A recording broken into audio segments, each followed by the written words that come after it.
Merry Christmas to me. Merry Christmas to me. By the time that you see this, it'll be January. Whoops. Didn't mean to hit the camera.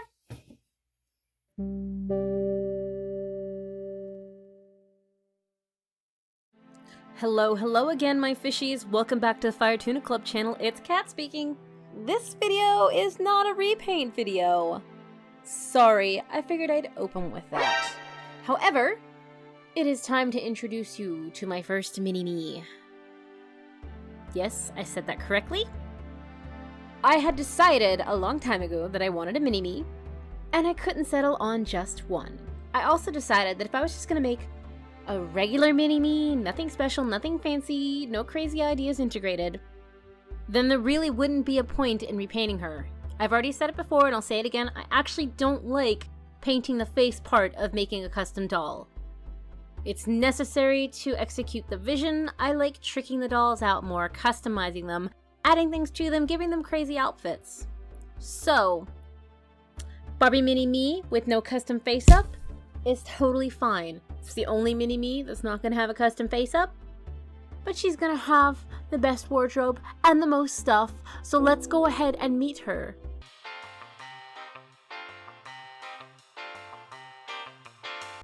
Okay, so first impressions are definitely that the shoes were awesome. Not necessarily a fan of the color, but I can work with that. And I absolutely love the pants. The shirt's alright. It's good quality, I like it, but yeah. And the hat has got to go. I mean, like, the hat is got to go. I actually got her on Amazon in December for about 25 bucks. Current listing shows that the price has gone up. Sorry. But the BMR dolls are good quality, so they are worth it. That being said, time to give my mini-me a nickname. I had thought to nickname her Mini Cat, but anytime I say Mini Cat, I think, yeah. So, I had kicked around naming her Mimi. I pulled some of my friends, asked their ideas, and the winner of awesome name suggestions is Avalon Girls with Kit Kat. I had a dream. It was like a nightmare. I was sleeping in a dump. Okay. Guess it wasn't a nightmare. What am I wearing? This hat's gotta go. I don't do hats. Oh my god, get away! Get away! Watch out! No. Hold, please. Keep her away from me. She's trying to kill me. She's crazy. Just scissors. You're trying to cut my head off. No way. I'm out of here. Oh, come on. I just want to cut the hat off. It's stuck to your head.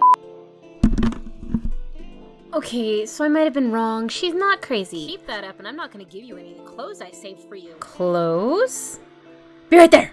I'm a grown woman. I can change myself, but this has no zipper. Help me. Hold on. Woo! Honestly, I'm already questioning your taste. Are those birds? Why do you have pictures of birds? Editing. Why didn't you tell me you were a witch? I can't really be this dumb. You're supposed to be mini-me. BK? We have things to talk about. Nope. No, it's time for me to just show them how to make the doll backdrop. Before you gather your supplies, you want to make note of where you plan to start doing your photo shoots. Like, for instance, this is my key place where I'll be taking photo shoots. Bye. Get lost. Okay, so now that you've cleared off your space, gather your supplies, and remember this is meant to be an easy takedown backdrop, so that all you have to do is take the stuff down and put the stuff that was there back up. Ta-da! You say clothes, I say costume. The things you will need to gather are household supplies you probably already have. A wooden dowel rod. I use a 5/16, however, you can use whichever one you may have on hand. Just remember, sometimes fabric can get really heavy. Whatever fabric you have on hand that you like, or you can go out and buy some. Word of advice, worry less about the cost of the fabric and more about the thickness of the fabric. You'll need 2 3M hooks. These are actually kind of nice because you can take them off the wall without removing them. These are good too. And these. These are horrible, don't use them. This is not what you need for your project. Don't forget to also check the instruction guide for how to properly apply them and their weight limits. Again, fabric can get heavy. I told you this craft would be easy, so you're gonna hand sew everything. Or, hot glue. Or Elmer's glue. Or fabric glue. or quick dry fabric glue. Honestly, whatever you feel like doing is the method that will work for you. I'm personally going to use this beauty right here.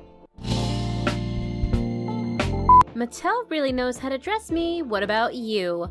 Get to sewing. So the first thing you'll want to do is measure your dowel rod. If it hasn't been cut, it should be a full 36. If it has, roll with it. Remember, you will want less material than your dowel rod because you need room for the rod to hang off the 3M hooks. In this case for me, I had about 30 inches of material on one cut and 25 inches of material on another cut, and both were perfect. And much like the material, you won't want to put your 3M hooks at the maximum length of your dowel rod.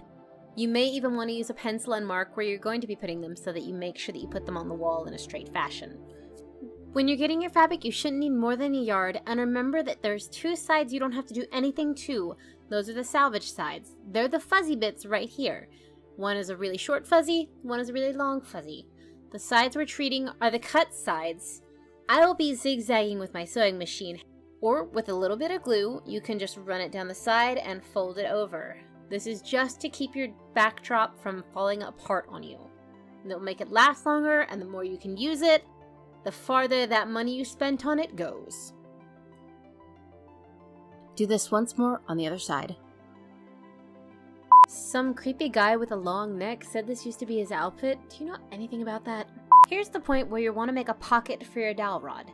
I folded my material over 1.5 inches to give wiggle room in case the dowel rod decided to catch on some fabric. That way you could move it around and keep pushing it through. Give however much space as you would like, or as little space as you would like. Just remember, the dowel rod has to fit through the material. I do go ahead and make sure that I am even across the top by pinning and checking the fold at intervals down the material until I get across the full 30 inches. And then I'll take it back to my sewing machine, or, as I said, you can hand sew if you want, or use glue, and then sew along the very edge near the salvage so you have as much room as possible. All that's left to do after this point, provided you've already put your 3M hooks up, is to stick your rod in the hole. That was the best way you could think to say that. My number one reason for advocating a fabric backdrop is this issue right here is solved easily. You just steam the demons out, whereas paper, once it's wrinkled, you're in trouble. Okay, I'm done looking through that wardrobe you had for me. Now can we do something about my hair? So, not only have I made a blue screen, a green screen, and that green backdrop because I had it, I can also put them away in a nice easy fashion, like so. And because I have a green screen, I can do fun things to Kit Kat.